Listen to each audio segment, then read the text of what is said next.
There's so many ice machines out there. All you have to do is just go online and put in countertop ice machines and see how many of these things pop up.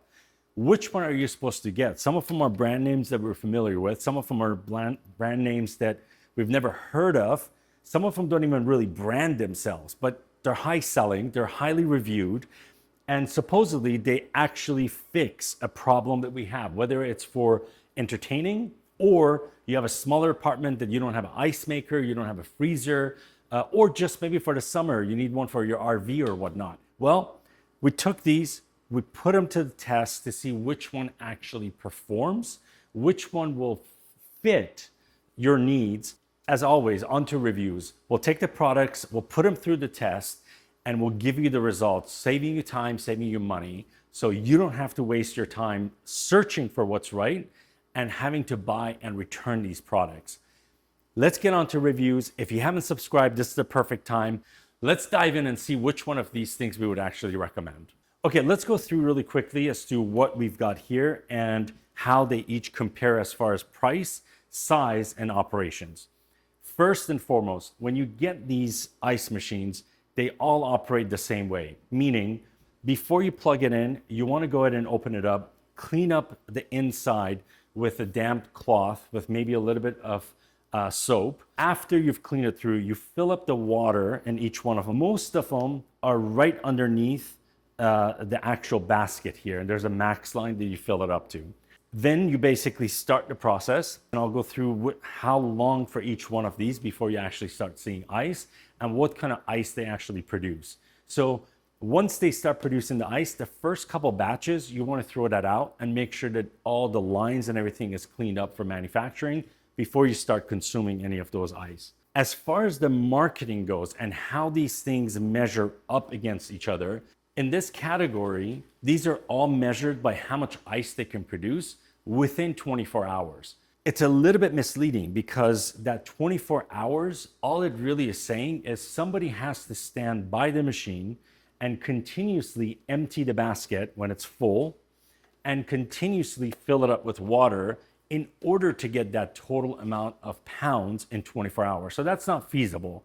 However, it's just giving you an indication of how fast they are in comparison to the other one as far as how much ice they produce really within an hour. One of the things that's really important, every single one of these machines, if you don't use the ice that's produced, it will melt back down and go back through the process of making that water, melting it down back into ice, back into the basket. So if you want to use that ice, you have to empty it, either store it in the freezer, use it for your drinks, have another ice bucket here, or you'll lose it. So that's, again, they all have that in common. So the Igloo is by far the smallest one. It's also the least expensive one, producing 26 pounds of ice in 24 hours and sells for $79.99.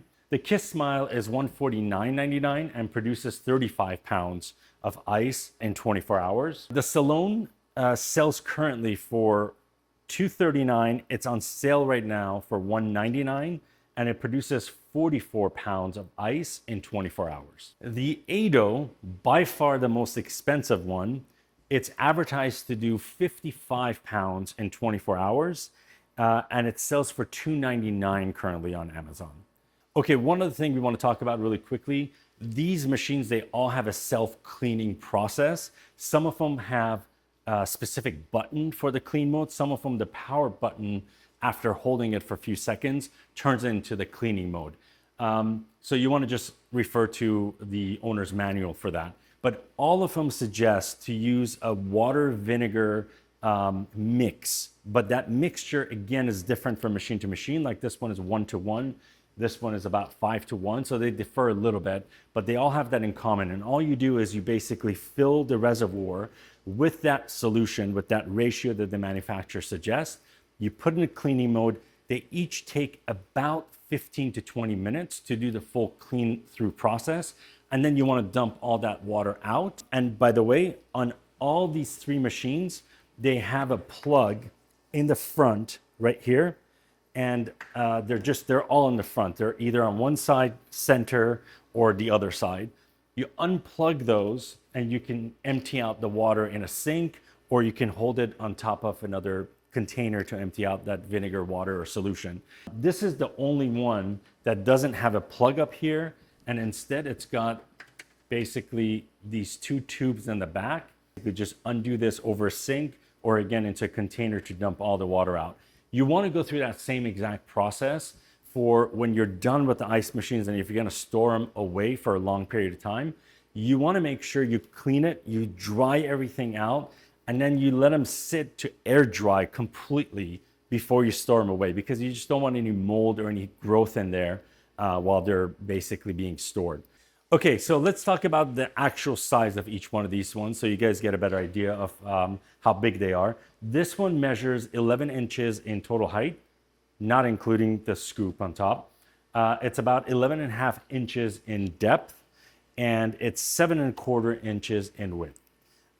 Took about 9 minutes to get our first sign or first batch of ice out of this one. The Kismile measures 13 inches in height, again, not considering the scoop, 11 inches in depth, and 9 inches in width. And this one took about 12 minutes to see our first batch of ice or sign of ice. This one, again, a little bit taller. So this one sits 15 inches in total height, 13 inches in depth, and 9.5 inches in width. And this one took 7 minutes before we saw our first batch of ice. Last one, the Aeitto, is the largest by far, and the center part right here is the highest point.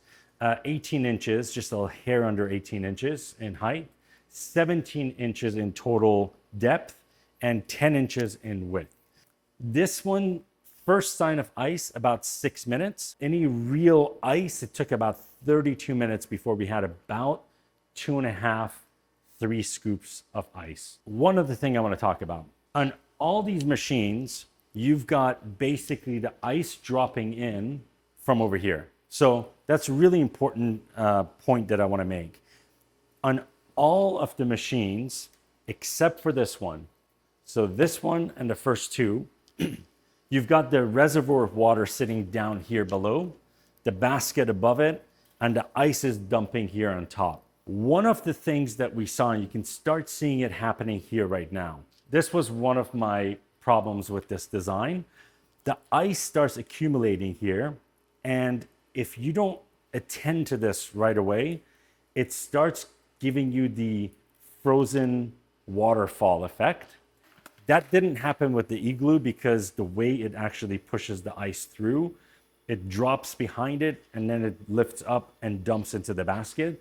But with the Kismile and with the Aeitto, we experienced that waterfall frozen effect on both, more so on the Kismile, which was one of the negatives, because if you're not attending to it, if you're not right there, you could get ice melting up here and water coming down.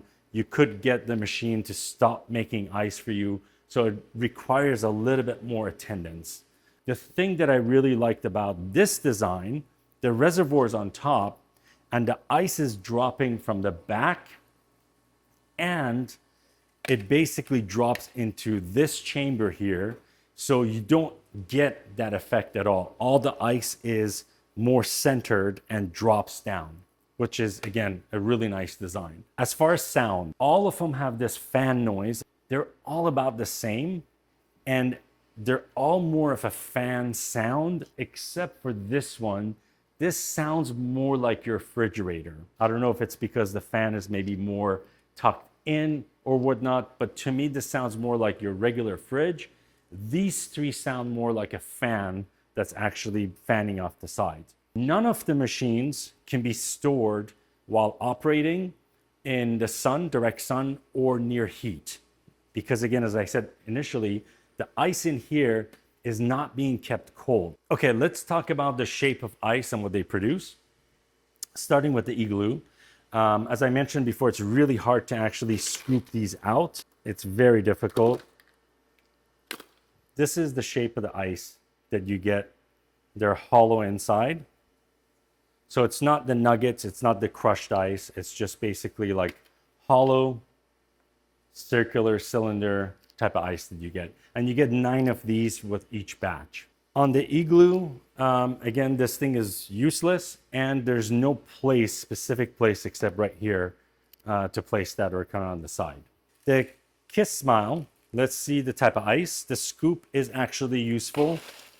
You can scoop in there and get the ice out. It's wide enough basket. And this is the type of ice. It's not your nuggets. It's more of like a cube, if you can see it, type of ice.